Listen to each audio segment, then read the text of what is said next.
কুরবানির বিধান কি?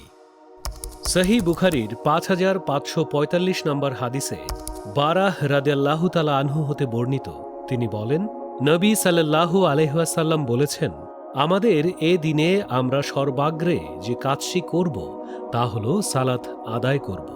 এরপর ফিরে এসে আমরা কুরবানি করব। যে ব্যক্তি এভাবে তা আদায় করল সে আমাদের নীতি অনুসরণ করল। আর যে ব্যক্তি আগেই জবেহ করল তা এমন মাংসরূপে গণ্য যা সে তার পরিবারের জন্য আগাম ব্যবস্থা করল। এটা কিছুতেই কুরবানি বলে গণ্য নয়। তখন আবু বুরদাহ ইবনু নিয়ার দাঁড়ালেন, আর তিনি সালাতের আগেই জবেহ করেছিলেন। তিনি বললেন, আমার নিকট একটি বকরির বাচ্চা আছে। নবী সাল্লাল্লাহু আলাইহি ওয়াসাল্লাম বললেন, তাই জবেহ করো, তবে তোমার পরে আর কারো জন্যই তা যথেষ্ট হবে না। মুতারাফ বারা থেকে বর্ণনা করেন, নবী সাল্লাল্লাহু আলাইহি ওয়াসাল্লাম বলেছেন, যে ব্যক্তি সালাতের পর জবেহ করল তার কুরবানি পূর্ণ হল এবং সে মুসলিমদের নীতি গ্রহণ করল। অপরদিকে আরেকটি হাদিস সহিহ বুখারী থেকে ৫৫৪৫ নম্বর।